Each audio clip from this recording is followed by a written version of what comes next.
कई बार होता है ना कि घर में अचानक से मेहमान आ जाते हैं। तो आप बनाइए ये 10 मिनट में बन जाने वाली लहसुनिया पालक पनीर की सब्ज़ी। बहुत ही टेस्टी है, पूरी पराठा किसी के भी साथ खाएंगे, बहुत ही मज़ेदार लगने वाली है। तो सबसे पहले हमने 2 गड्डी पालक ले लिया है, इसे 3-4 बार अच्छे से वॉश कर लिया है। अब हम एक कढ़ाई लेते हैं और उसमें डाल देते हैं ये सारी पालक। तो अब हम ले लेते हैं 2 बड़े साइज़ के टमाटर, 2 मीडियम साइज़ के प्याज, 4 इंच का अदरक का टुकड़ा और ये हरी मिर्ची। हम यहाँ पे लाल मिर्च का यूज़ नहीं कर रहे हैं, इसलिए तीखेपन के हिसाब से आप मिर्ची ले लीजिएगा।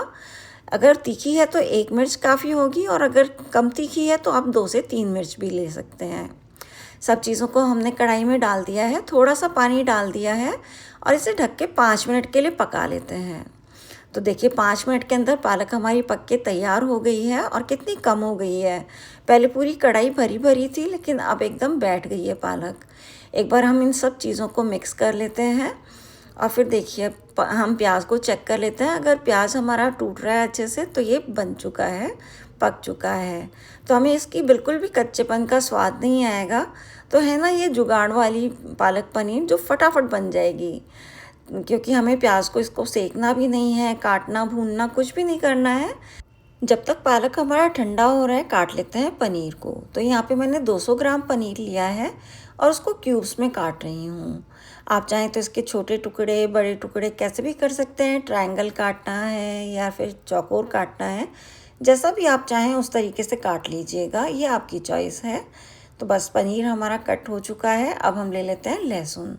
तो लहसुन को भी हमें बहुत बारीक नहीं काटना है, थोड़ा मोटा मोटा रखिएगा, ताकि जब हम इसे खाएं तो हमारे मुंह में चंक्स आएँ, तो उसका टेस्ट ही अलग होगा। लहसुन या पालक पनीर बना रहे हैं तो उसमें थोड़ा लहसुन का स्वाद तो आना ही चाहिए।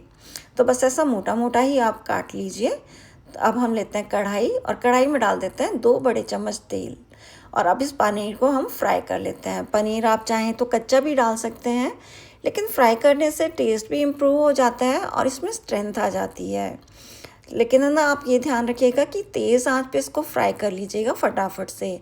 अगर धीमी आंच पे रखेंगे ना तो ये टाइम भी लगाएगा पकने में और चूई सा हो जाएगा, जो खाने में अच्छा नहीं लगता है। अब मैंने गर्म पानी ले लिया है, थोड़ा सा नमक वाला। अब इसमें डाल देते हैं हम पनीर। तो इससे बिल्कुल भी चूई नहीं होगा, पनीर एकदम सॉफ्ट बना रहेगा। तो बस सारा पनीर हम इसमें निकाल देते हैं। तो फ्रेंड्स, अगर सभी टिप्स और ट्रिक्स आपको पसंद आएँ तो प्लीज़ वीडियो को लाइक और शेयर कीजिएगा और चैनल को सब्सक्राइब कीजिएगा। इसी तेल में मैंने लहसुन को भी डाल दिया, उसको फ्राई कर लिया है और अब हम पालक को डाल देते हैं पीस कर। तो ये बहुत ज़्यादा बारीक करने की ज़रूरत नहीं है, थोड़ा दरदरा सा रहता है ना, तो टेस्ट बहुत ही अच्छा आता है।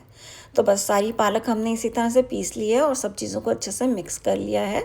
और ये हमने जार को भी धो लिया है और सारा का सारा पालक जो भी उसमें था वो सारा कढ़ाई में डाल दिया है। हल्का सा हम इसको पका लेते हैं, उसके बाद डाल देते हैं आधा चम्मच नमक। तो नमक आप अपने हिसाब से डाल दीजिएगा, जितना आप खाना पसंद करें। देखिए अब हमारा पनीर बिल्कुल सॉफ्ट है, पानी में डालने की वजह से बिल्कुल भी चूई नहीं होगा। और अब हम डाल देते हैं इसको इसमें, और ये ग्रेवी में ना टूटेगा भी नहीं, आराम से आप इसे चला सकते हैं। नहीं तो डर लगता है ना कि पनीर टूट जाएगा ज़्यादा चलाने से, ऐसा कुछ भी नहीं होगा। तो सब चीज़ों को हमने अच्छे से मिक्स कर लिया है। लास्ट में डाल दिया है बटर थोड़ा सा और थोड़ा सा गरम मसाला। तो सब्ज़ी हमारी तैयार हो गई है। तो देखा आपने कितनी फटाफट से ये सब्ज़ी बन गई है। मेहमान आए तो तुरंत से आप इस सब्ज़ी को बना सकते हैं। बस पालक और पनीर दोनों चीज़ें होनी चाहिए, बाकी लहसुन प्याज तो हमारे घर में होता ही है। लास्ट में आप इसमें क्रीम डाल दीजिए। मैं यहाँ पे मलाई को फेंट के डाल रही हूँ, जो घर की फ्रेश मलाई होती है दूध की, वही डाली है मैंने। तो इससे टेस्ट भी बहुत ही अच्छा आता है और लुक में भी बड़ी रिच लगती है, सिल्की लगती है ग्रेवी। तो आप कभी भी मेहमान आपके घर पे आते हैं तो आप इस रेसिपी को ज़रूर से ट्राई कीजिएगा और बताइएगा ज़रूर कि कैसी बनी आपकी रेसिपी। तो मिलते हैं फिर किसी और वीडियो में, तब तक के लिए नमस्कार।